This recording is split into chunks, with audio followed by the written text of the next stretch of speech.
Oh non! Mais non, j'avais rangé toute la salle de jeu. Oh, Tintin, t'es vraiment pas sympa là.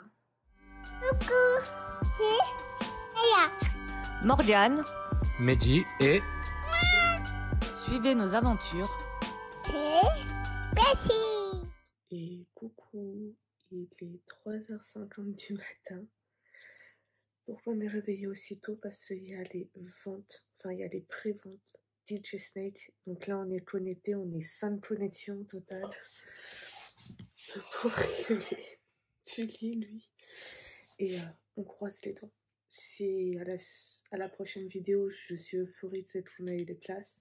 Si je pleure, c'est peut-être aussi parce qu'on a eu les places. Est-ce que vous voyez ces sourires? Bon, Du coup, on n'a pas eu les places.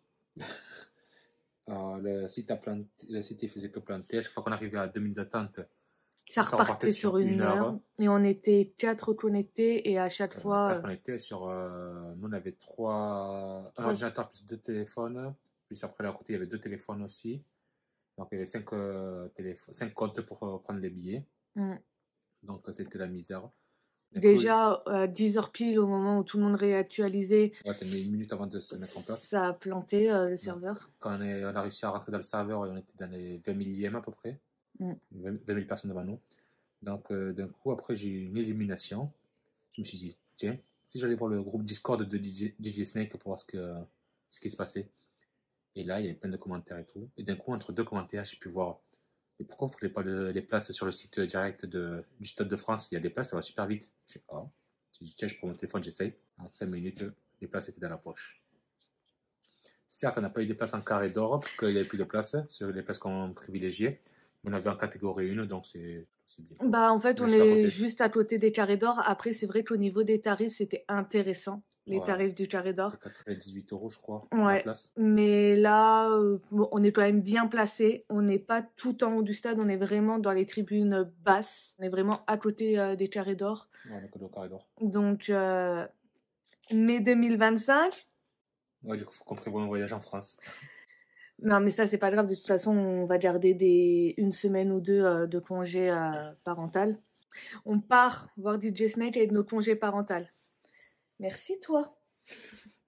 Parc des Princes, on l'avait fait, on l'a vécu, on l'a vibré. Enfin, c'était un truc de ouf, déjà, le Parc des Princes. Moi, je ne voulais pour rien au monde louper le Stade de France. Et... Bon, on ne sait pas encore de quoi il fait demain, parce que c'est quand même 2025. Ouais, s'il faut demain, je vais tomber d'un camion, je vais avoir le crâne fendu, on ne sait pas. Hein. Non, demain, je travaille pas. Non, mais en vrai... Ouais, en fait, si tu as un cours, il travaille jamais ce type. Qu'est-ce que tu fais là encore? Je me suis habitué à rester en vacances. Mon employeur a décrété, il est super cool honnêtement, enfin, ils sont super cool. Mais vu que je suis en horaire aménagé pendant la semaine et qu'actuellement il n'y a pas de travail effectué pour moi au sein de l'entreprise, donc ils m'ont gracieusement dit, tu peux rester chez toi et t'es payé. Que demande le peuple?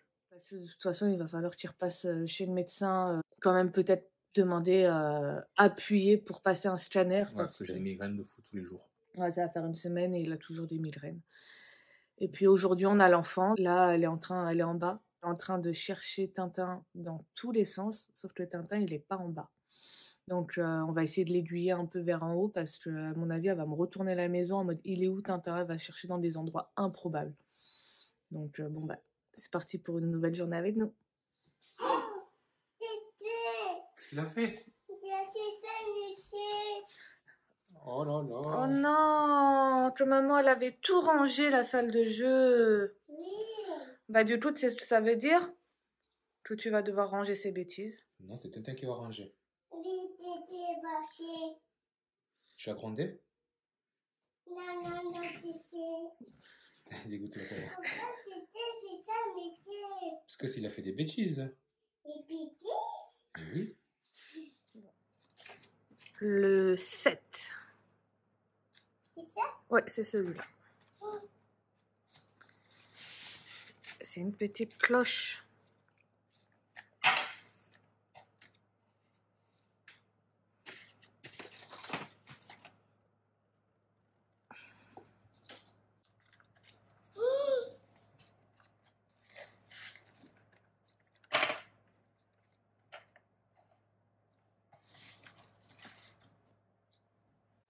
T'as même pas fini le premier, tu mets le deuxième dans la bouche. Il y a que des chocobons dans dans celui-là.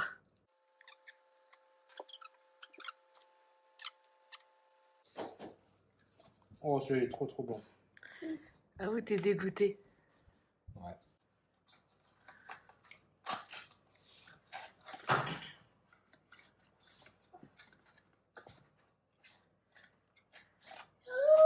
C'est quoi? C'est des bonbons. Pas maintenant ça. Non. Ça c'est chaud. Ouais, des bonbons. Le casse-tête du jour. On ne passe pas une journée sans un casse-tête administratif. On est sur quoi là? Pour les RP, je crois. Je crois, j'adore. On fait des papiers. Moi je fais calcul. Ouais, on est en train de voir sur quel programme on peut se baser pour faire la demande de résidence permanente. Est-ce qu'on passe par les points ou est-ce qu'on passe du coup par le nombre d'heures cumulées sur le territoire? Bon, encore et toujours des papiers. Hein. Là, je suis sur les démarches pour faire valoir la double nationalité à bébé parce que bien évidemment, bébé va naître canadien, mais il faudra quand même lui faire valoir la double nationalité française. Donc ça se passe auprès de l'ambassade, non, le consulat de France à Montréal. Et ça continue encore et encore. C'est que le début, d'accord. Bon, je continue les papiers pour bébé. Maintenant que j'ai vu côté français, j'ai une coupe. Donc maintenant que j'ai vu côté français tous les papiers et l'administratif que j'ai à faire, que ce soit pour la double nationalité ou pour la demande d'un passeport français, là je suis en train de voir du coup pour le passeport canadien. Parce que qui dit bébé qui naît sur le territoire canadien, dit droit du sol, bébé canadien, passeport canadien.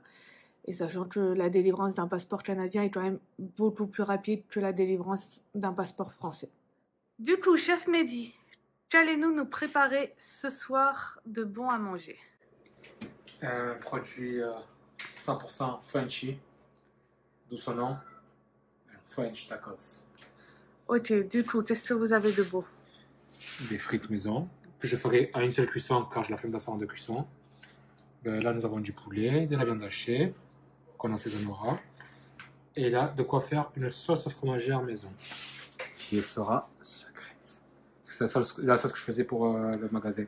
À peu près à équivalence, parce qu'on n'a pas les mêmes produits ici qu'en France. Donc, on va faire ça.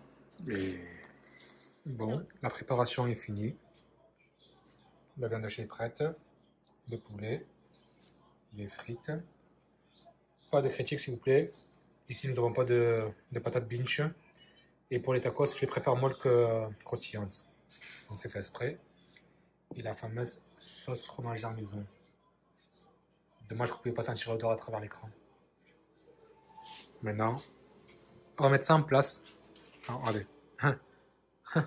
Qui est-ce? Qui est-ce? C'est pour bébé, je goûte. Ah, c'est un peu chaud. Oh là là, quel plan. C'est comme ça que je la tiens avec moi amoureuse. Avec la bouffe. Sinon, elle m'aurait laissé plus longtemps déjà. Ah, dis pas non, hein. C'est quelque chose. Ah ouais. Bon, je vais donc vous montrer comment préparer un French tacos à ma façon. Bien sûr, je n'ai pas trop appliqué parce que c'est celui de Morgane. Merci. On commence par la sauce. Elle dit un peu, mais on la connaît. On étale. Un peu plus, mais bon, allez. Parce que hors caméra, c'est moi qui morfle. Vous le croyez vraiment, franchement? Faut se méfier des femmes enceintes. Bon, j'ai les mêmes propres. Un peu de viande hachée, mais poulet. Un peu? Je fais un peu des deux, ouais. Un peu, j'ai dit. C'est un peu ça. Écoute, ça, il faut 1 kilo d'habitude. Ouais, mais...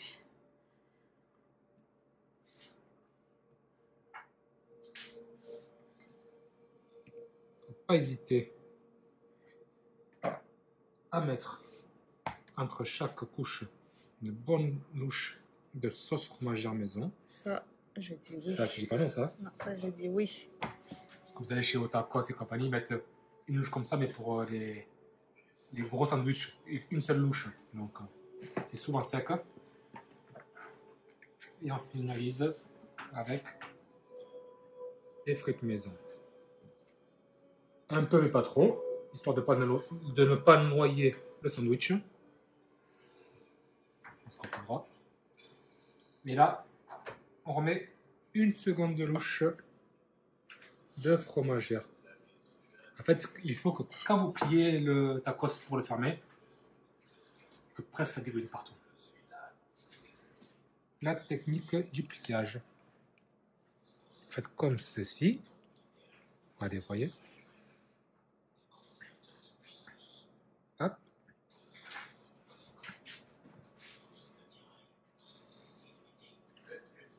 Et voici la petite brique, vous voyez ce que je vous dis, ça dégouline. Et voici. Bon, là je suis à 2 yaya. Après l'inconvénient c'est que j'ai pas une grille à panini professionnelle, donc c'est pas le top niveau cuisson. Donc ça, on perd 15 à 20% du goût. C'est mes statistiques à moi pour me rassurer, en fait, faut pas que je perde la main. Non, ils sont quand même bons. Voilà. Donc n'hésitez pas, si vous voulez un chef à domicile pour faire des tacos, écrivez-nous en bas ici, là. Je me déplace à domicile, compte financement bien évidemment, non déclaré bien évidemment. S'il y a des inspecteurs de la police ou autre chose qui regardent le gouvernement, s'il y a le fisc, ne tenez pas compte de ce que je viens de dire. Mais sinon pour les autres, n'hésitez pas à me contacter, je viens à domicile, je vous prépare tout ça et je vous ferai des bons prix. C'est bon? Oui. Du coup, de vérité. Ouais, ce que je disais avec la plaque, avec cette machine à panini là, ça dort pas bien les trucs. C'est pas assez doré, mais bon, ça fait l'affaire. Bon.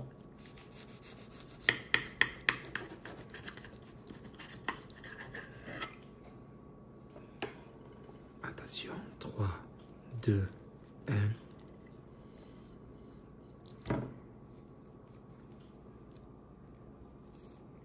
Verdict.